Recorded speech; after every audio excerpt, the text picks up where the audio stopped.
कृष्णाय वासुदेवाय हरे परमात्मने प्रणतक्लेशनाशाय गोविंदाय नमो नमः। सच्चिदानंदरूपाय विश्वोत्पत्त्यादिहेतवे तापत्रय विनाशाय श्रीकृष्णाय वयं नमः। ओम नमो भगवते वासुदेवाय। सभी कथा श्रोता बंधुओं को सादर जय श्रीमन्नारायण। चलते हैं कथा प्रवाह में सुकताल, जहाँ श्री सुखदेव जी महाराज राजा परीक्षित जी को श्रीमद् भागवत महापुराण की कथा सुना रहे हैं। आदरणीय बंधुओं, कल भी हमने आपको बता दिया था पिछले वीडियो में कि गुरुजी थोड़े अस्वस्थ हैं, तबीयत थोड़ी ठीक नहीं है, मगर मैं समझता हूँ कि आज थोड़ी कल से ठीक है, अब क्रम से ठीक होती जाएगी और हमारी आवाज़ भी ठीक होती जाएगी। अब इस आवाज़ के भरोसे बैठेंगे तो कब तक बैठे रहेंगे। चरई वेती चरई वेती चरई वेती, ये हमारा वेद वाक्य है। चलते ही रहो चलते ही रहो चलते ही रहो। तो छठा स्कंद हमारा चल रहा था। छठा स्कंद में 11वां अध्याय हो गया था। 11वें अध्याय में वृत्रासुर ने महाराज देवराज इंद्र को बहुत फटकार लगाई। 10वें में किसको लगाई? अपने सैनिकों को लगाई। वो जब भागने लगे तो उनको फटकार लगाई। कह रहे हो जब मरना ही है तो नाम करके जाओ, ऐसे क्यों मरते हो? लेकिन वो रुके नहीं थे। देवराज इंद्र की सेना और स्वयं इंद्र उन पर प्रहार करते जा रहे थे, तब फिर उनको भी फटकार लगाई थी। जब उनको फटकार लगाती थी तो महाराज फिर उसने देवराज इंद्र से कहा कि चलो ठीक है, अब तुम्हें आज्ञा भी दे दी है भगवान श्री कृष्ण ने और मुझे मारने के लिए, तो अब तुम ऐसा करो, इस वज्र से मुझे मेरा वध कर डालिए। इसके बाद वो युद्ध भूमि में भगवान की स्तुति करता है। बताओ किसको याद आते हैं भगवान युद्ध भूमि में? लेकिन उन्होंने युद्ध भूमि में भगवान की स्तुति की, और स्तुति की 4 श्लोक थे, वो हमने आपको सुनाए और उनके अर्थ भी आपको सुनाए।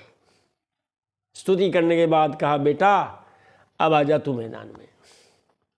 तो पुनि नाना विधि भई लड़ाई, देखत बनहि बरनि नहीं जाई, देखत बनहि बरनि नहीं जाई, पुनि नाना विधि भई लड़ाई। उसके बाद में कई प्रकार से पैंतरे बदल बदल करके और उनमें महाराज गदा युद्ध होने लगा। ये 12वां अध्याय हमारा आरंभ हो गया है। पैंतरे बदल बदल कर युद्ध होने लगा। महाराज दोनों ने बड़ी भारी गदाएं ली है और महाराज अब गदा युद्ध होने लगा। देवराज इंद्र ने जब प्रहार किया वृत्रासुर के ऊपर तो महाराज वृत्रासुर ने उसको झेल लिया, लेकिन फिर वृत्रासुर ने प्रहार किया तो महाराज देवराज इंद्र के हाथ से गदा छूट गई और देवताओं में हाहाकार मच गया। इतना ही नहीं, महाराज उस वृत्रासुर ने अपनी गदा का प्रहार हाथी पर किया, ऐरावत पर, और वो ऐरावत भी खून उगलता हुआ महाराज कई हाथ 100 हाथ पीछे सरक गया। ये देखकर देवराज इंद्र को बड़ा आश्चर्य हुआ, मगर चूंकि देवराज इंद्र के हाथ में महाराज अमृत है, देवराज इंद्र ने हाथी के मस्तक में हाथ फिराया है और उससे उसका वो जो मस्तक की जो रुजा थी, जो पीड़ा थी, महाराज वो ठीक हुई है। पुनः युद्ध भूमि में ऐरावत को वो लाया है। देवराज इंद्र के हाथ में अमृत है, इस बात की कथा भागवत में और भी आती है, वहाँ हम आपको सुनाएंगे। राजा मानधाता के चरित्र में जब मानधाता पैदा हुए तो उनकी पैदाइशी की कथा बड़ी विचित्र है। उनके पिता का नाम है युवनाश्व। पुत्र प्राप्ति के लिए यज्ञ किया, मंडप में सोते थे, प्यास लगी, जो मंत्रों का अभिमंत्रित जो जल था कलश में उसको पी गए थे। पीना था रानी को, पी गए राजा। तो महाराज उनकी दाहिनी कोंख फाड़ करके उस बच्चे को निकाला, पैदा होते रोने लगा। जब रोने लगा तो देवराज इंद्र वहीं थे। उन्होंने कहा इस बच्चे का पालन मैं करूँगा, मानधाता है ना, मैं पालन करूँगा। और अपनी जो है अंगुली, एक अंगुली उसके मुंह में दी और अंगुली से अमृत वर्षा हुई, अमृतपान हुआ, उससे वो बालक जिंदा हुआ। उसी बालक का नाम क्या रखा गया? मानधाता। ये जब कथा आएगी तब हमको विस्तार से सुनाएंगे। अभी तो देखो आप कि गिरिराट पादचारी व पदभ्याम निर्जरयन महिम जग्रास से समासाद्य वज्रिणम सहवाहनम। पादचारी गिरिराट इव, वृत्रासुर ऐसा लग रहा था मानो पैरों से चलने वाला पर्वतराज हिमालय ही हो। बताओ महाराज, सुमेरु पर्वत ही हो। किसी बड़े पुरुष को या राक्षस को, किसी को जब उपमा दी जाती है तो महाराज उसकी उपमा पर्वत से दी जाती है, क्योंकि पर्वत से ऊंचा और कौन? पर्वत से ऊंचा कोई नहीं। इसीलिए ऐसे जो ऊंचे जो राक्षस हैं महाराज, उनको उपमा पर्वत से ही दी जाती है। रामचरितमानस में अगर आप देखेंगे तो ऐसी कुछ उपमाएं मिल जाएगी। कनक भूधराकार शरीरा समर भयंकर अति बलबीरा। समर भयंकर अति बलबीरा कनक भूधराकार शरीरा। कैसा शरीर हो गया? भूधराकार, यानी पर्वत के समान। कनक का मतलब तो सोना होता ही है। तो सुमेरु पर्वत के समान महाराज ऐसा बड़ा शरीर हो गया। फिल्मों में दिखाते हैं लोग। अरे उसमें अपने रामायण आई थी वो फिल्म है, देखो महाराज जब बढ़ता है आदमी, उसमें वो राक्षस जो भी बढ़ते हैं और ये हो गया शक्तिमान है। तो ऐसे ही कुंभकर्ण का देख लो आप कि नाथ भूधराकार शरीरा कुंभकर्ण आवतरण धीरा। कुंभकर्ण आवतरण धीरा नाथ भूधराकार शरीरा। बताओ महाराज, भूधर का मतलब पर्वत होता है। कुंभकर्ण जब मैदान में आया, युद्ध में आया, तो कैसे आया? जैसे मानो पर्वत शिखर हो, पर्वत हो। पर्वत शिखर तो उसका मस्तक की उपमा दी जाती है, मानो साक्षात पर्वत ही आ गया हो। और कुंभकर्ण आवतरण धीरा, ऐसी बात नहीं है राक्षस ही जो है इस तरह बढ़ते हों। महाराज ये विद्या हमारे हनुमान जी महाराज भी जानते हैं।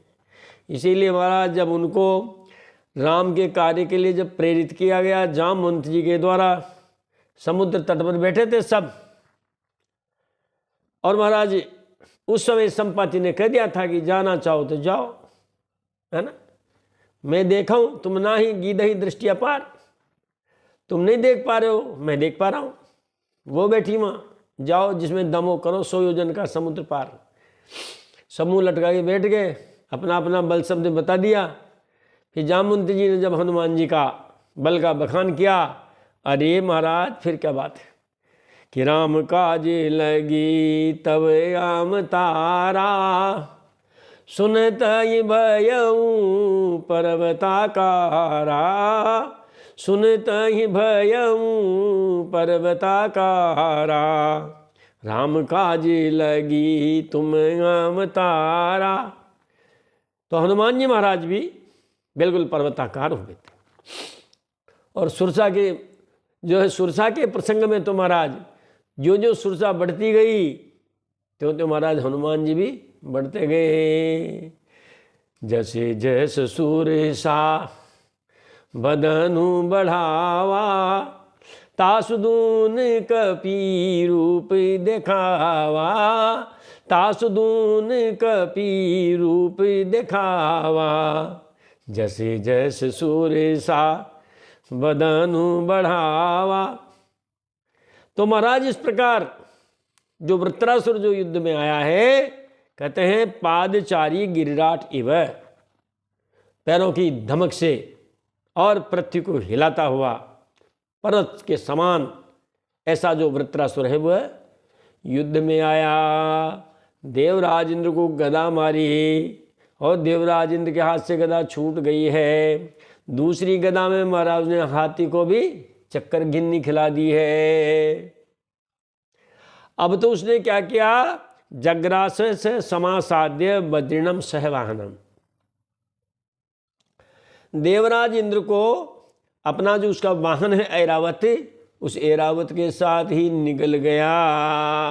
बताओ आप, जैसे मानो कोई गोली वोली लेता है ना, एक दो गोली, अब वो दो को निकला तो दो गोली मान लो है। जैसे कोई दवा गोली हो और दो गोली को एक साथ मुंह में डाल के और पानी गटक लो महाराज, चाय पी लो, दूध पी लो, दोनों गोली पेट में। देवराज इंद्र भी वृत्रासुर के पेट में चले गए और ऐरावत हाथी भी उनके पेट में चले गए। महाराज बड़ा आश्चर्य हुआ, उनको निकल गए।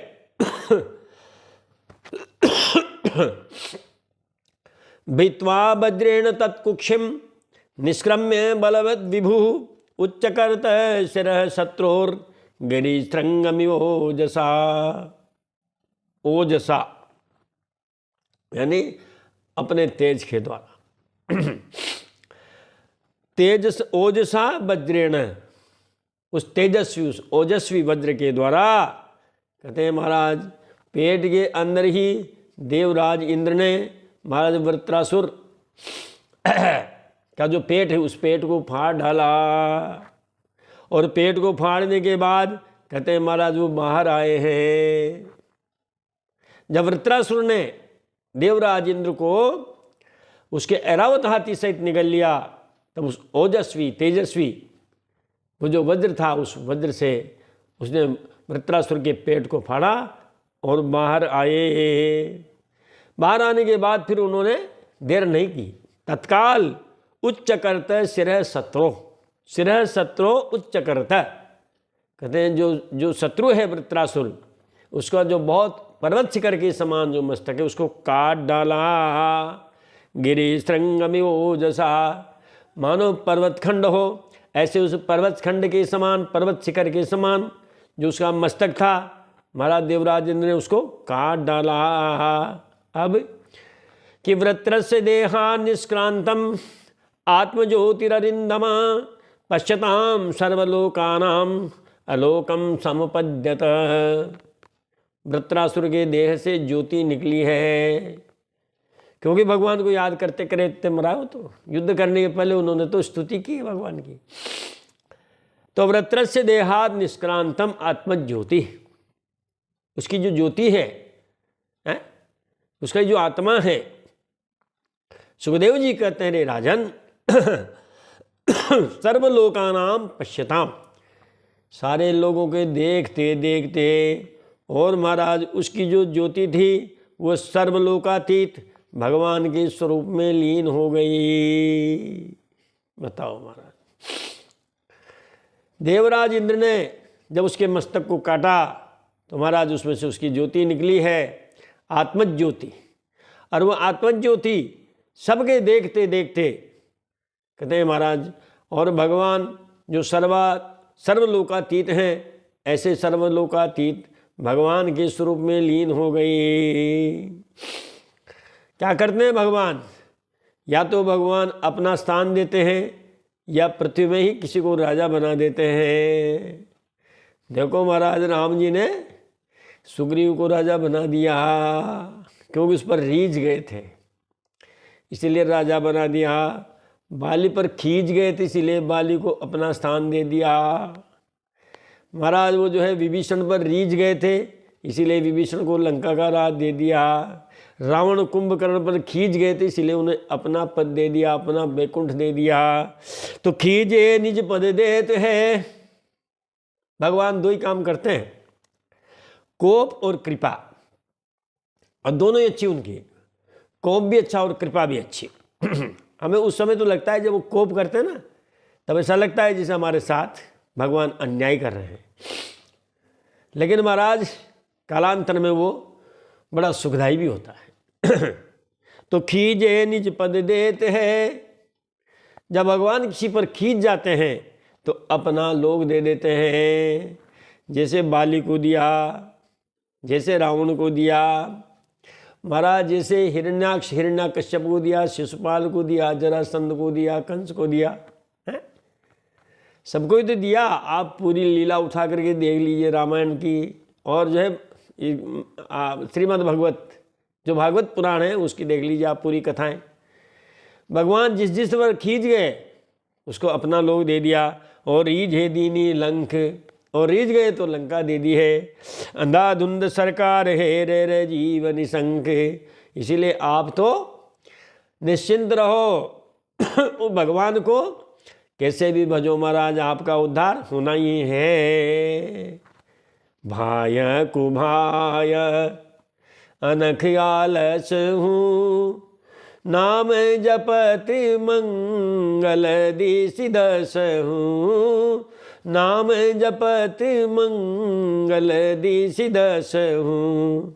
भाय कुभाय अनख आलस हूँ, नाम जपत मंगल दिसि दस हूँ। चाहे भाव से, चाहे कुभाव से, चाहे क्रोध से, आलस से, कैसे भी भजो भगवान को भजिए, सभी में आपका उद्धार ही उद्धार है। और यहाँ पर आपके 12वें अध्याय का विराम होता है। अब 13वें अध्याय में क्या हुआ महाराज, इंद्र पर फिर ब्रह्म हत्या आ गई है। पहले मारा था महाराज विश्वरूप को, वो भी ब्राह्मण था, और वृत्रासुर को मारा महाराज, ये भी त्वष्टा ऋषि ने उसको पैदा किया, त्वष्टा ऋषि ब्राह्मण है। तो महाराज जो है ये फिर उसके ऊपर ब्रह्म हत्या आ गई है। सुखदेव जी कहते हैं रे राजन, व्रत्रे हते त्रयो लोका बिना सक्रेण भूरिद। भूरिद, भूरिद का मतलब है अत्यधिक दान देने वाले। भूरी का मतलब अत्यधिक, ज्यादा, ज्यादा से ज्यादा। उद्दा का मतलब देने वाले, है ना। जैसे जलद है, जलद का मतलब जल को देने वाले।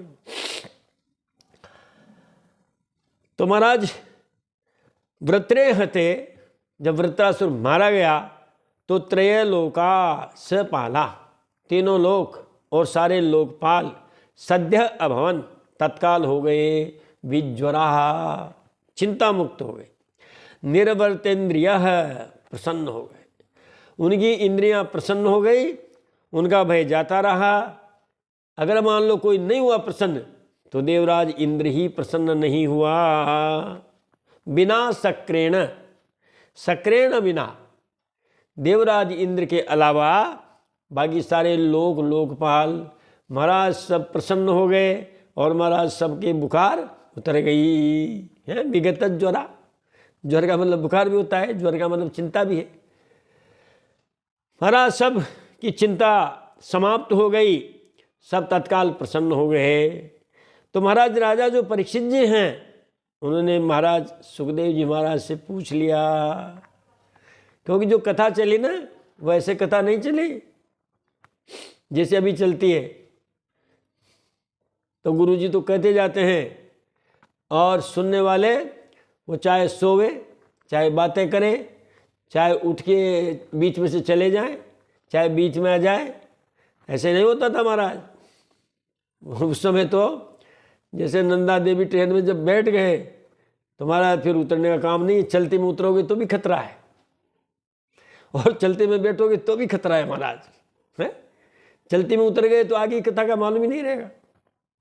अब बीच में से चढ़े तो मतलब पहले क्या कह दिया उसका मालूम ही नहीं रहेगा। और फिर देखो आप चढ़ती में, चाहे बस हो चाहे ट्रेन हो, चलती में चढ़ना भी महाराज जो है वो खतरे से खाली नहीं है, और उतरना भी खतरे से खाली नहीं है। इसलिए आप तो अपना सामान लेकर के ट्रेन चलने से पहले महाराज जो है ट्रेन में विराज जाइए, और जहाँ आपका गंतव्य स्थान है ट्रेन जब रुक जावे महाराज तसल्ली से उतर जाइए। तो सब सुनते हैं, उस कथा को वहाँ पर सुन रहे हैं, लेकिन बीच बीच में जब कभी राजा परीक्षित जी को कोई शंका होती है तो महाराज बड़ी विनम्रता से वो जो सुखदेव जी महाराज को आगाह करते हैं या उनसे पूछते हैं, उनसे निवेदन करते हैं, गुरुदेव आप हमें ये बताइए। फिर गुरुदेव तो महाराज कौन से कम थे, उनके हर प्रश्नों का उत्तर देते थे। महाराज जो है भागवत में कई जगह जहाँ जहाँ ऐसा आया ना, परीक्षित उवाचे, राजो वाचे, तो जो सुनने वाले हैं महाराज बहुत जागरूक हैं। उनको 7 दिन में अपनी मोक्ष प्राप्त करनी है। अपनी सारी जितनी भी आसक्ति की बेड़ियां हैं उन बेड़ियों को तोड़ना है, खोलना है। जब खोलना है तो महाराज वो ऐसे थोड़ी हैं, या तो खंबे से पिलर विलर देखते हैं बैठने वाले, हाँ यार ये खंबा ठीक है, यहाँ अपना जुआ ठीक रहेगा, ये दीवार है, चलो हाँ यार ये दीवार ठीक रहेगी, यहाँ से निकलने में सुविधा रहेगी। तो इस प्रकार, और हमारी जो माता बहन है उनकी तो कहना ही क्या, अरे महाराज जो है वो जब तक वो बातें नहीं करें तब तक तो महाराज काम चलता ही नहीं है। कभी कपड़ों पे बात हो जाएगी, कभी बेटी के ससुराल पे, कभी बेटे के ससुराल पे, और इस प्रकार तो महाराज वहाँ न तो ऐसी बातें थी और न ऐसे कोई वो श्रोतागण थे, शुद्ध श्रोतागण। क्योंकि 3 तरह के हैं ये श्रोता, जो कथा के बीच में सो जावे, क्योंकि कथा आदमी को चिंता मुक्त करती है। कथा में गए, कोई चिंता नहीं रही, सो गए। श्रोतागण भी होते हैं जो बीच बीच में बातें करते रहते हैं, गुरु जी नहीं सुनते हैं, वो श्रोता जैसे सुपारी काटता है श्रोता। और एक वास्तव में श्रोता होते ही हैं। तो इस प्रकार महाराज श्रोता जो है बहुत सावधान थे उस जमाने के। रामचरितमानस में श्रोता की परिभाषा दी है, श्रोता सुमति सुशील सुचि, कथा रसिक हरिदास, पायुमागति गोप्यमपि, सज्जन करहि प्रकाशे। श्रोता कैसा हो? सुमति, अच्छी बुद्धि का हो। सुमति सुशील, अच्छा उसका आचरण ठीक हो, आदत आचरण ठीक हो। सुचि, वो पवित्र हो, तन मन से दोनों से पवित्र हो। और सबसे बड़ी बात है फिर कथा रसिक, कथा में आनंद लेने वाला हो। फिर उसके बाद हरिदास, वो भगवान का भक्त हो। जिस भगवान की कथा हो रही है महाराज उन भगवान का भक्त होना चाहिए। अगर शिवपुराण चल रहा है, आप शिवपुराण सुन रहे हैं, तो आपको शिव जी का भक्त होना चाहिए। देवी भागवत की कथा हो रही है तो महाराज आपको देवी का भक्त होना चाहिए। राम कथा हो रही तो राम जी के भगत, और श्याम जी की कथा हो रही तो श्याम जी के भगत होना चाहिए। गुरुदेव ने उन्होंने राजा परीक्षित जी ने पूछ लिया, गुरुदेव बताइए आप, इंद्र से अनिवृत्तिर हेतुम श्रोतुमिच्छामि भो मुने, एना संसुखिनो देवा हरिर्दुःखम कुतो भवते। इंद्र से अनिर्वृत्तिर हेतुम, इंद्र प्रसन्न क्यों नहीं हुआ? वृत्रासुर के मारे जाने से सारी दुनिया सुखी हुई, इंद्र सुखी क्यों नहीं हुआ? भो मुने अहम श्रोतुम इच्छामि, हे मुनिराज मैं आपसे बात जानना चाहता हूँ। एना संसुखिनो देवा, जिसे सारे देवता सुखी हो गए, सारे लोग सुखी हो गए, लोकपाल सुखी हो गए, तो फिर महाराज जी देवराज इंद्र को प्रसन्नता क्यों नहीं हुई? अब गुरुदेव कहने लगे हैं, स्त्री सुख उवाच है, सुखदेव जी कहने लगे, वृत्र विक्रम संविघ्नः सर्वे देवा सहर्षिभिः, तद्वदायार्थयन् इंद्रम नैच्छद भीतो बृहद्वधात्। सुखदेव जी कहने लगे, रे राजन, वृत्र विक्रम संविघ्ना सर्वे देवा सहर्षिभिः, जो वृत्रासुर है उसके पराक्रम से भयभीत हुए सारे देवता और ऋषियों के साथ, कहते हैं देवराज इंद्र के पास आए और देवराज इंद्र से उन्होंने वृत्रासुर को मारने की प्रार्थना की। लेकिन बृहदवधात भीता है। बृहद का मतलब है यहाँ ब्रह्मदेव, ब्राह्मण देव। लेकिन ब्राह्मण देव की हत्या होगी ये बात सोच करके या इससे भयभीत होकर के उन्होंने उसको नहीं मारा। आज भी देखो आप, कुछ हत्याएं बड़ी महत्वपूर्ण मानी जाती है। गो हत्या है, अरे राम राम राम। ब्राह्मण हत्या, अरे राम राम राम। जघन्य अपराध। मैं समझता हूँ कि ये ब्राह्मण देव को और गौ माता को मैं समझता हूँ इसलिए इनको ज़्यादा प्राथमिकता, आदर भाव जो भी दिया, इनका त्याग रहा उस समय में। जब हमारे साधन नहीं थे कृषि के, ट्रैक्टर वगैरह जितने भी थे, तब गौ माता से ही बछड़े पैदा होते थे। बछड़ी होती थी तो हमें दूध देती थी बड़ी होने के बाद, और बछड़ा होता था वो हमारे खेती बाड़ी में काम आता था। और वो नहीं तो खेती बाड़ी नहीं, खेती बाड़ी नहीं तो हम भी नहीं। कलौ अन्नमया प्राणा, जब अन्न ही पैदा नहीं होगा तो उनके प्रति महाराज आदर भाव रखना ये बहुत जरूरी, वरना हम क्या कहलाएंगे हम कृतज्ञ कहलाएंगे, फिर कृतज्ञ नहीं रहे। इसीलिए गाय को हमने माता मान लिया। और पंडित जी महाराज ने क्या किया, महाराज जी जो ज्योतिष है ना, ज्योतिष विद्या का बहुत बहुत अध्ययन किया। गिरी कंदराओं में बैठ के, मैं आज की बात नहीं कर रहा हूँ, तो जब ये वर्णाश्रम व्यवस्थाएं थी, वर्ण और आश्रम, इनका काम था पढ़ना और पढ़ाना। तो महाराज पढ़ने का काम आसान नहीं है। ये देखो आप, आज भले ही माता पिता अपने बच्चों को खूब डांट फटकार लगाते हैं, और बच्चे कह दें कि आप हमको फटकार लगा रहे हो, हमारे दादा दादी ने भी तो आप सिखा होगा, है? फिर आप क्यों नहीं पढ़े, या आपने क्यों नहीं ऐसे जो ये उच्च पद वाले पद हैं आप वहाँ तक क्यों नहीं पहुँचे? फिर बच्चे कहते तो नहीं है, मगर चूंकि साहब दुनिया में अगर सबसे कठिन काम है तो मैं समझता हूँ वो पढ़ने का है। इसमें क्या है, नींद और भूख ये तो छोड़नी ही पड़ती है। हमारे तो शास्त्रों में लिखा है सुखार्थी व त्यजेत विद्याम। बताओ, सुखार्थी व त्यजेत विद्याम, जो सुखार्थी हो वो विद्यार्थी न बने। सुखार्थी व त्यजेत विद्याम, विद्यार्थी व त्यजेत सुखम। और जो विद्यार्थी बनना चाहते हो वो सुखार्थी न बने, क्योंकि विद्यार्थी न सुखार्थी न कुतो विद्या। जो सुखार्थी उसको विद्या कहाँ, और जो विद्यार्थी उसको सुख कहाँ? तो बताइए आप, उन्होंने उस समय सारी सुख सुविधाओं को छोड़ के अपने 2 अंगूछे लिए और महाराज वस्त्र कोपीन धारण की, और सारे वेद वेदांग सब जो है वो ढूंढे, सब बनाए, और लोगों को उन्होंने अक्षर ज्ञान दिया।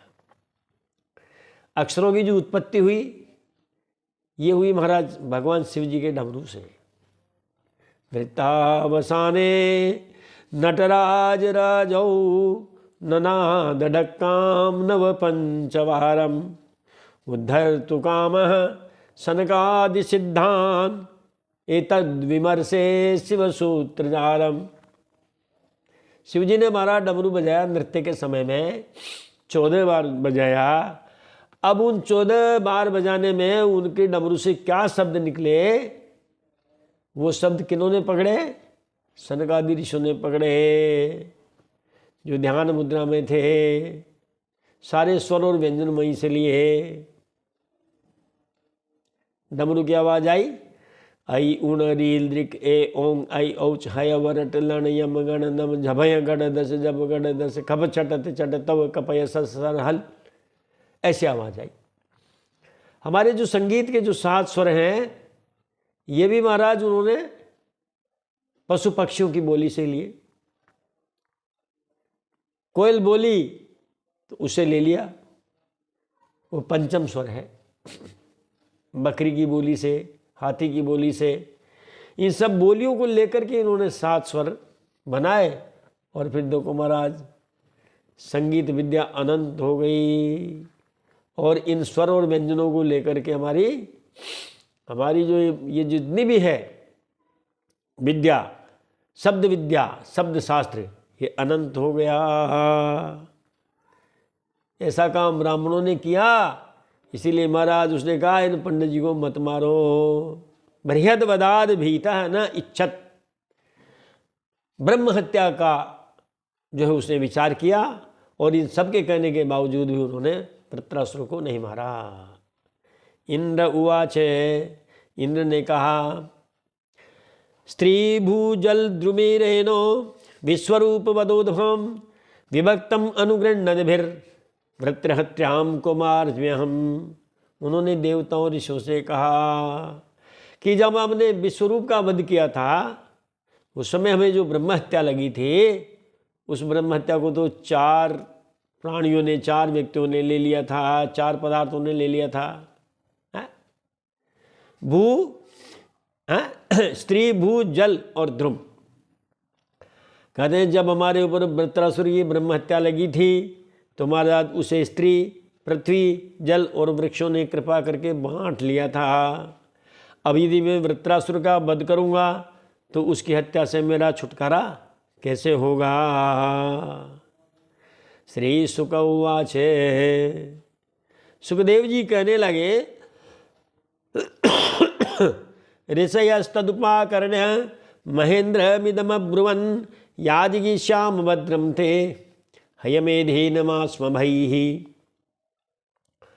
ऋषियों ने कहा कि देवराज इंद्र तुम ब्रह्म हत्या से मत डरो, हम आपको अश्वमेध यज्ञ कराएंगे, और अश्वमेध यज्ञ के द्वारा महाराज आपके ऊपर जितने भी ब्रह्म हत्या लगेगी, महाराज उस ब्रह्म हत्या को हम इससे निवारण कर देंगे, आपसे छुटकारा दिला देंगे। एवं संचोर्यो विप्रैर मरुत्वान अहनद्रिपुम ब्रह्म हत्या हते तस्मिन् आससाद वृषा कपिम। इस प्रकार कहने पर, ब्राह्मणों के द्वारा इस प्रकार कहने पर, कहते हैं देवराज इंद्र ने महाराज क्या किया, इस वृत्रासुर को मार दिया। अब ब्रह्म हत्या पीछे लग गई, देवराज इंद्र के पीछे ब्रह्म हत्या लग गई। बहुत घूमे देवराज इंद्र, नभोगतो आकाश में चले गए, दिशः सर्वा सारी दिशाओं में घूमे, सहस्त्राक्षो विषम फते। हे राजन, देवराज इंद्र सभी जगह घूमे, लेकिन कहते हैं प्राग उदीचिम दिशम तूर्णम, पूरा पश्चिम उत्तर दक्षिण सभी दिशाओं में घूमे, घूमते घूमते पीछे लगी रही। तो महाराज वो क्या किया, उसने मानसरोवर में जो कमल था, महाराज उस कमल में प्रवेश कर गए, मानसरोवर में प्रवेश कर गए। ताव तृणाकम नहुष ससास विद्या तपो योग बलानुभाव ससंपदेश्वर्य मदान्ध बुद्धि नीत स्थिरश्चाम गतिमिंद्र पत्न्या। महाराज जब तक राजा उस मानसरोवर में छिपे रहे तब तक नहुष ससास, कुर्सी तो खाली रहती नहीं है। तब महाराज जो राजा नहुष हैं वो स्वर्ग के राजा बने हैं। किसके द्वारा? विद्या तपो योग बलानुभाव, अनुभाव इति प्रभाव। विद्या तप योग बल इनके प्रभाव से नहुष महाराज स्वर्ग के राजा बने हैं। अब संपदेश्वर्य मदान्ध बुद्धि, वो उस जो है स्वर्ग की संपत्ति, ऐश्वर्य, मद, इन सब से ऐसा अंधा हुआ कि नीतस्तिरश्चाम गतिमिंद्र पत्न्या, जो इंद्र की पत्नी है सची, उसने साहब उसको कहाँ पहुंचा दिया? सर्प योनि में पहुंचा दिया। कैसे पहुंचाया? उसने सची को प्रस्ताव भेजा कि भाई अब हम इंद्र हो गए हैं, अब सब जब इंद्र पर हमारा अधिकार है तो इंद्राणी पर भी हमारा ही अधिकार है। तो इंद्राणी ने कहा, सची ने, महाराज बिल्कुल ठीक है, आप पधारिए, लेकिन आप जब आओ तो पालकी में पधारो और पालकी में ऋषियों को जोत करके लाओ। महाराज आगे भृगु ऋषि को जोत दिया, विवेक रहा नहीं, जो दिया। तो महाराज जल्दीबाजी इतनी थी कि उन्होंने उन ऋषियों के लात मार दी उसमें पालकी में बैठे बैठे। जब लात मार दी तो महाराज उन्होंने उनको नीचे गिरा दिया, जा तू सर्प हो जा। तब राजा जो नहुस हैं वो सर्प योनि में चले गए। समाजी मेधेन यथोदितेन वितायमानेन मरीचिमिश्रैः इष्ट्वाधियज्ञं पुरुषं पुराणं इंद्रो महानास विदूत पापः। सुखदेव जी कहते रहे, राजन, जब मरीचि आदि मुनीश्वरों ने इंद्र से विधि पूर्वक अश्वमेध यज्ञ कराया, तब उस यज्ञ के द्वारा सनातन पुरुष यज्ञपति भगवान की आराधना करके इंद्र सब पापों से छूट गए और फिर पूर्वत फिर पूजनीय हो गए। यहाँ पर आकर के आपका 13वां अध्याय विराम लेता है। हम भी वाणी को विराम देते हैं। बोलिए बाल कृष्ण लाल की जय। जय जय श्री राधेश।